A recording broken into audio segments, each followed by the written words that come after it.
ಈ ಒಂದು original cloth ಅನ್ನ ಹಾಕೊಂಡು ಒರಿಜಿನಲ್ ಕ್ಲಾತ್ ಮೇಲೆ ಲೈನಿಂಗ್ ಅನ್ನ ಹಾಕೊಂಡು ಯಾವ ತರ ಕಟ್ ಮಾಡೋದು ಅಂತ ಹೇಳಿ ನೋಡೋಣ. ನೋಡಿ ಈಗ ಇದು ಬಂದ್ಬಿಟ್ಟು ನಂಗೆ ಪಲ್ಲುದಲ್ಲಿ ಕಟ್ ಮಾಡಿರುವಂತದ್ದು. ಇದನ್ನ ಬೇಕಾದ್ರೆ ನೀವು ಸ್ಲೀವ್ಗಾದ್ರೂ ಹಾಕೋಬಹುದು ಅಥವಾ ಈ ಒಂದು ಇದಕ್ಕೂ ಕೂಡ ಬಾಡಿ ಪಾರ್ಟ್ ಬೇಕಾದ್ರೂ ಇದನ್ನ ನೀವು ಹಾಕೋಬಹುದು. ನೋಡಿ ಈ ತರ ಫೋಲ್ಡ್ ಮಾಡ್ಕೊಂಡು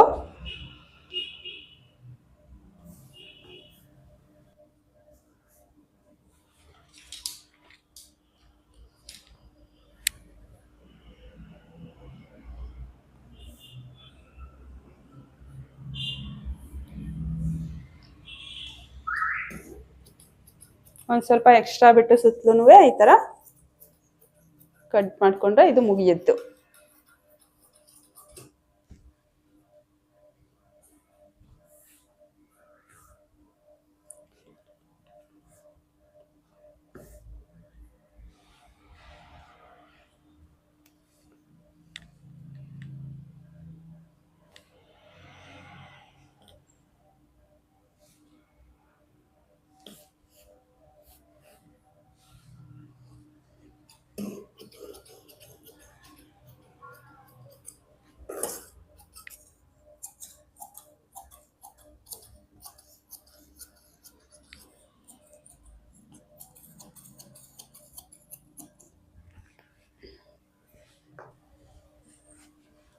ನೋಡಿ ಈಗ ಈ ಒಂದು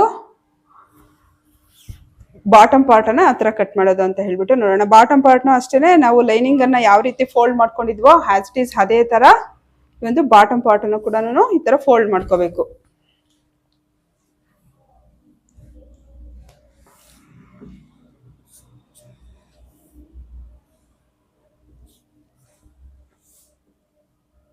ನೋಡಿ ಈ ತರ ಫೋಲ್ಡ್ ಮಾಡ್ಕೊಂಡು ಈ ಒಂದು ಫೋಲ್ಡಿಂಗ್ ಇರುವಂತ ಸೈಡು ನಮ್ ಕಡೆಗೆ ಬರಬೇಕು. ಹಾಗೇನೆ ಈ ಒಂದು ಕಟ್ ಆಗಿರುವಂತ ಸೈಡ್ ಏನಿದೆ ಇದು ಓಪನ್ ಇರುವಂತ ಸೈಡು ಅದು ಆ ಕಡೆಗೆ ಹೋಗ್ಬೇಕು. ಆ ತರ ನೋಡ್ಕೊಂಡು ಕಟ್ ಮಾಡ್ಕೊಳ್ಳಿ. ನಿಮ್ಗೆ ಫುಲ್ ಗೋಲ್ ಬೇಕು ಅಂತಂದ್ರೆ ಅಂದ್ರೆ ಫುಲ್ ಅಂಬ್ರೆಲ್ಲಾ ಜಾಸ್ತಿ ಬೇಕು ಅಂತಂದ್ರೆ ಫುಲ್ ಸ್ಯಾರಿದಲ್ಲಿ ಒಂದನ್ನು ಬೇಕಾದ್ರೂ ಸ್ಟಿಚ್ ಮಾಡ್ಬೋದು. ಆದ್ರೆ ಇಲ್ಲಿ ನಾವು ಒಂದು ಇದ್ರಲ್ಲೇ ಒಂದು ನಾರ್ಮಲ್ ಟಾಪ್ ಮತ್ತೆ ಒಂದು ಅಂಬ್ರೆಲ್ಲಾ ಟಾಪ್ ಎರಡೂ ಸ್ಟಿಚ್ ಮಾಡ್ತಾ ಇರೋದ್ರಿಂದ ಇದು ನಮ್ಗೆ ಅಷ್ಟೊಂದು ಈ ಒಂದು ಗೋಲ್ ಅನ್ನೋದು ಬರಲ್ಲ, ಇದು ಸ್ವಲ್ಪ ಕಡಿಮೆ ಇರುತ್ತೆ. ನೋಡಿ ಈ ತರ ಪ್ಲೇಸ್ ಮಾಡ್ಕೋಬೇಕು.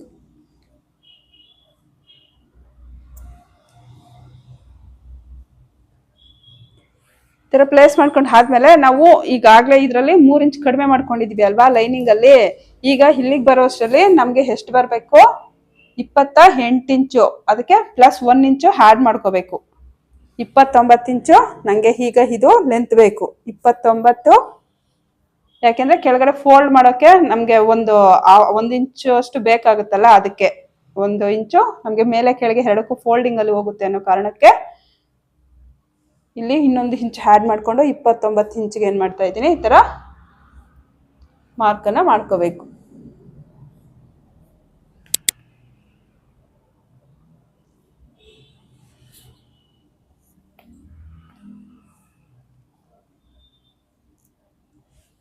ನೋಡಿ ಇಲ್ಲಿ ನಮ್ಗೆ ಲಾಸ್ಟ್ ಅಲ್ಲಿ ಒಂದ್ ಸ್ವಲ್ಪ ಜಾಯಿಂಟ್ ಅನ್ನೋದು ಬರುತ್ತೆ. ಇಲ್ಲಿ ಒಂದ್ ಸ್ವಲ್ಪ ಜಾಯಿಂಟ್ ಬರುತ್ತೆ, ಅಲ್ಲಿ ಒಂದ್ ಚೂರು ಜಾಯಿಂಟ್ ಅನ್ನ ಮಾಡ್ಕೊಂಡ್ರೆ ಸಾಕಾಗುತ್ತೆ. ಈಗ ಈ ಜಾಯಿಂಟ್ಸ್ನೆಲ್ಲ ಈ ಮಾರ್ಕಿಂಗ್ಸ್ನೆಲ್ಲ ಜಾಯಿನ್ ಮಾಡ್ಕೊಂಡು ನೀಟಾಗಿ ಕಟ್ ಮಾಡ್ಕೊಳ್ಳೋಣ. ನಿಮ್ಗೆ ಈ ವಿಡಿಯೋ ಏನಾದರೂ ಇಷ್ಟ ಆಗಿದ್ರೆ ಪ್ಲೀಸ್ ಖಂಡಿತ ನನ್ನ ಚಾನಲ್ ಅನ್ನ ಸಬ್ಸ್ಕ್ರೈಬ್ ಮಾಡಿ, ಹಾಗೇನೆ ಲೈಕ್ ಮತ್ತೆ ಶೇರ್ ಮಾಡಿ. ಹಾಗೇನೆ ಇದರ ಒಂದು ಸ್ಟಿಚಿಂಗ್ ವಿಡಿಯೋನು ಕೂಡ ನಾನು ಅಪ್ಲೋಡ್ ಮಾಡ್ತೀನಿ, ಅದನ್ನು ಕೂಡ ಎಲ್ಲೂ ಮಿಸ್ ಮಾಡದೆ ನೋಡಿ.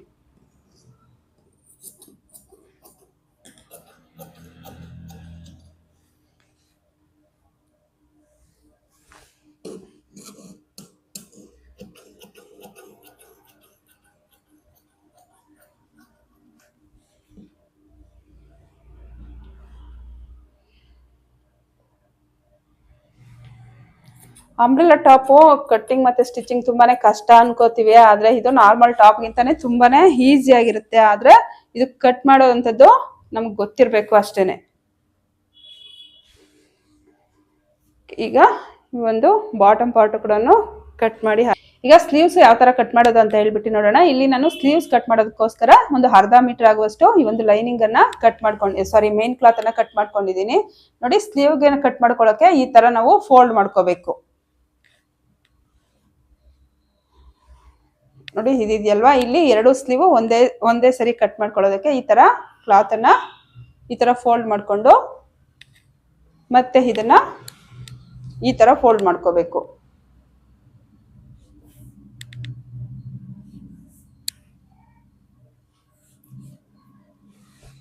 ಈ ತರ ಫೋಲ್ಡ್ ಮಾಡ್ಕೊಂಡು ಈಗ ನಮ್ಗೆ ಟೋಟಲ್ ಒಂದು ಸ್ಲೀವ್ ನ ಲೆಂತ್ ಎಷ್ಟು ಬೇಕು, 21 ಇಂಚು ಬೇಕು. ಇವಾಗ ಇದು ನಮ್ಗೆ ಎಷ್ಟಿದೆ, 22 ಇಂಚು ಇದೆ. ಅಂದ್ರೆ ಮೇಲೆ ಸ್ಟಿಚಿಂಗ್ 1/2 ಇಂಚು, ಕೆಳಗಡೆಗೆ 1/2 ಇಂಚಿಗೆ ಹೋದ್ರೆ ಇಲ್ಲಿ ನಮ್ಗೆ ಒಂದು ಕರೆಕ್ಟ್ ಆಗಿ 21 ಇಂಚು ಕರೆಕ್ಟ್ ಆಗಿ ಬರುತ್ತೆ.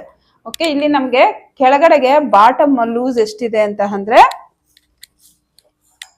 7.5 ಇಂಚು ಇದೆ. ಅಂದ್ರೆ ಫುಲ್ ಸುತ್ತಳತೆ ಕೆಳಗಡೆ ಇಲ್ಲಿ ಒಂದು ಸ್ಲೀವ್ ನ ಒಂದು ಸುತ್ತಳತೆ ಬಂದ್ಬಿಟ್ಟು 7.5 ಇಂಚು ಇದೆ. ಆ 7.5 ಇಂಚನ್ನ ನಾವು ಏನ್ ಮಾಡ್ಕೋಬೇಕು, ಅರ್ಧ ಮಾಡ್ಕೋಬೇಕು. 7.5 ಇಂಚನ್ನ ಅರ್ಧ ಮಾಡ್ಕೊಂಡಾಗ ನಮ್ಗೆ ಎಷ್ಟು ಬರುತ್ತೆ, 3.25 ಇಂಚು ಬರುತ್ತೆ. ಆ 3.25 ಇಂಚಿಗೆ ಇಲ್ಲಿಗೆ ನಾವು ಒಂದು ಮಾರ್ಕ್ ಅನ್ನ ಮಾಡ್ಕೋಬೇಕು. ಇದು ಸಿಲ್ಕ್ ಕ್ಲಾತ್, ಇದ್ರ ಮೇಲೆ ಮಾರ್ಕಿಂಗ್ಸ್ ಸರಿಯಾಗಿ ಕಾಣಿಸ್ತಾ ಇಲ್ಲ. ಓಕೆ, ಮತ್ತೆ ಸ್ಟಿಚಿಂಗ್ ಗೋಸ್ಕರ ಇನ್ನು 1.5 ಇಂಚು ಈ ಕಡೆ ಎಕ್ಸ್ಟ್ರಾ ಇನ್ನೊಂದು ಮಾರ್ಕ್ ಅನ್ನ ಈ ತರ ಮಾಡ್ಕೋಬೇಕು. ಈ ತರ ಮಾಡ್ಕೊಂಡು ಆದ್ಮೇಲೆ ಇವಾಗ ನಮ್ಗೆ ಟೋಟಲ್ ಸ್ಲೀವ್ ಇದು ಆರ್ಮ್ ಒಂದು ಡೌನ್ ಎಷ್ಟು ತಗೋಬೇಕು ಅಂದ್ರೆ ಈ ಒಂದು ಫುಲ್ ಸ್ಲೀವ್ ಅನ್ನ ತಗೊಂಡಾಗ ಈ ಒಂದು ಆರ್ಮ್ ಲೆಂತ್ ಅನ್ನೋದನ್ನ ಏನ್ ಮಾಡ್ಕೋಬೇಕು, ನಾವು 3.5 ಇಂಚು ಅಥವಾ 4 ಇಂಚುವರೆಗೂ ಕೂಡ ಈ ಒಂದು ಆರ್ಮ್ ಡೌನ್ ಅನ್ನ ತಗೋಬಹುದು. ಇಲ್ಲಿ ನಾನು 4 ಇಂಚಿಗೆ ಈ ಒಂದು ಆರ್ಮ್ ಡೌನ್ ಅನ್ನ ತಗೊಂಡು ಒಂದು ಆರ್ಮ್ ಲೂಸ್ ಎಷ್ಟಿದೆ ನಮ್ಗೆ 7.5 ಇಂಚು ಬೇಕು. ಆ 7.5 ಇಂಚು ಇಲ್ಲಿ ಏನಿದೆ ಈ ತುದಿಯಿಂದ ಹಿಡಿದು ಇಲ್ಲಿಂದ ಹಿಡಿದು ಇಲ್ಲಿವರೆಗೂ 7.5 ಇಂಚು ಎಲ್ಲಿಗೆ ಬರುತ್ತೋ ಅಲ್ಲಿಗೆ ನೋಡ್ಕೊಂಡು ಅಲ್ಲಿಗೆ ಒಂದು ಮಾರ್ಕ್ ಅನ್ನ ಹಾಕೋಬೇಕು. ನೋಡಿ ಇಲ್ಲಿಗೆ ತರ ಒಂದು ಮಾರ್ಕ್ ಅನ್ನ ಮಾಡ್ಕೊಂಡು ಈಗ ಈ ಮಾರ್ಕ್ ಏನಿದೆ ಇವೆರಡಕ್ಕೂ ಕೂಡ ಸ್ಟ್ರೈಟ್ ಆಗಿ ಒಂದು ಲೈನ್ ಅನ್ನ ಡ್ರಾ ಮಾಡ್ಕೋಬೇಕು.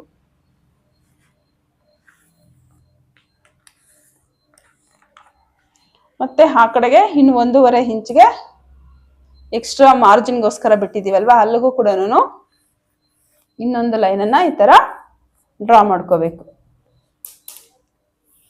ಈ ತರ ಡ್ರಾ ಮಾಡ್ಕೊಂಡು ಆದ್ಮೇಲೆ ಇಲ್ಲಿಂದ ಇಲ್ಲಿಗೆ 1.5 ಇಂಚಿಗೆ ಒಂದು ಲೈನ್ ಅನ್ನ ಹಾಕೊಂಡು ನೋಡಿ ಇಲ್ಲಿ ಬಂದಾಗ ನಾವು ಈ ತರ ಕೆಳಗಡೆಗೆ ಬರ್ಬೇಕು, ಬೆಂಡ್ ಆಗ್ಬೇಕು. ಈ ತರ ಬಂದು ಈ ಮಾರ್ಕಿಂಗ್ ಏನಿದೆ ಈ ಮಾರ್ಕ್ ಒಳಗಡೆ ಇದು ಜಾಯಿನ್ ಆಗ್ಬಿಡ್ಬೇಕು. ಆ ತರ ಈ ತರ ಮಾರ್ಕ್ ಮಾಡ್ಕೋಬೇಕು. ನೋಡಿ ಇಷ್ಟೇ ಸ್ಲೀವ್, ಸಿಂಪಲ್ ಆಗಿ ಸ್ಲೀವ್ ಕೂಡ ನಮ್ಗೆ ಮಾರ್ಕ್ ಮಾಡಿದ್ದು ಆಗೋಯ್ತು. ಇವಾಗ ಇದನ್ನ ಕಟ್ ಮಾಡ್ಕೊಳ್ಳೋಣ. ನೀವು ಸ್ಲೀವ್ಗೂ ಬೇಕು ಅಂದ್ರೆ ಲೈನಿಂಗ್ ಹಾಕೋಬಹುದು, ನಾನು ಇಲ್ಲಿ ಲೈನಿಂಗ್ ಅನ್ನ ಹಾಕ್ತಿಲ್ಲ.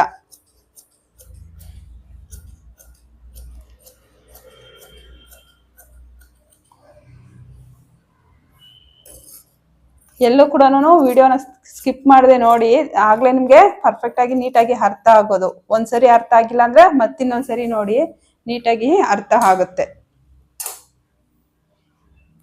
ಓಕೆ, ಇವಾಗ ಇದಕ್ಕೆ ನಾವು ಶೇಪ್ ಅನ್ನ ತೆಗಿಬೇಕಲ್ವಾ. ಇಲ್ಲಿಂದ ಇಲ್ಲಿ ನಾವು 1.5 ಇಂಚಿಗೆ ಮೇಲೆ ಏನ್ ಮಾರ್ಕ್ ಮಾಡ್ಕೊಂಡಿದೀವಿ ಅಲ್ಲಿಂದ ಈ ತರ ಟೇಪ್ ಅನ್ನ ಇಟ್ಕೊಂಡು ಇಲ್ಲಿ ಸೆಂಟರ್ಗೆ ಈ ತರ ಟೇಪ್ ಅನ್ನ ಈ ಮಾರ್ಕ್ ವರ್ಗು ಈ ತರ ಸೆಂಟರ್ ಮಾಡ್ಕೋಬೇಕು. ಸೆಂಟರ್ ಮಾಡ್ಕೊಂಡು ಇಲ್ಲಿ ನಮ್ಗೆ ಒಂದು 3/4 ಇಂಚ್ ಕೆಳಗಡೆಗೆ ಏನ್ ಮಾಡ್ಕೋಬೇಕು, ಶೇಪ್ ಅನ್ನ ಈ ರೀತಿ ಮಾರ್ಕ್ ಮಾಡ್ಕೋಬೇಕು. ಫುಲ್ ಇಲ್ಲಿವರೆಗೂ ಶೇಪ್ ಬರಬಾರ್ದು, ನಮ್ಗೆ ಇಲ್ಲಿಗೆ ಮಾತ್ರ ಈ ಒಂದು ಶೇಪ್ ಅನ್ನೋದು ಎಂಡ್ ಆಗುತ್ತೆ. ಈ ಕ್ಲಾತ್ ಸಿಲ್ಕ್ ಆಗಿರೋದ್ರಿಂದ ತುಂಬಾ ಜಾರ್ದಂಗ್ ಅನ್ನಿಸ್ತಾ ಇದೆ, ಹಾಗಾಗಿ ಮಾರ್ಕ್ ಮಾಡೋಕ್ಕೂ ಕಷ್ಟ ಆಗ್ತಾ ಇದೆ. ನೋಡಿ ಈ ತರ ಓಪನ್ ಮಾಡ್ಕೊಂಡು ಇದನ್ನ ಈ ತರ ಶೇಪ್ ಅನ್ನು ಕಟ್ ಮಾಡ್ಕೊಂಡ್ರೆ ಪರ್ಫೆಕ್ಟ್ ಆಗಿ ಶೇಪ್ ಅನ್ನೋದು ನಮ್ಗೆ ಬಂದ್ಬಿಡುತ್ತೆ.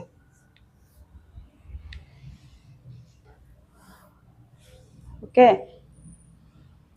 ಇಷ್ಟು ನಿಮ್ಗೆ ಅರ್ಥ ಆಯ್ತು ಅಂತ ಅನ್ಕೋತೀನಿ. ನಿಮ್ಗೆ ಏನಾದ್ರೂ ವಿಡಿಯೋ ಇಷ್ಟ ಆಗಿದ್ರೆ ಖಂಡಿತ ನನ್ನ ಚಾನಲ್ ಅನ್ನ ಸಬ್ಸ್ಕ್ರೈಬ್ ಮಾಡಿ. Thank you for watching.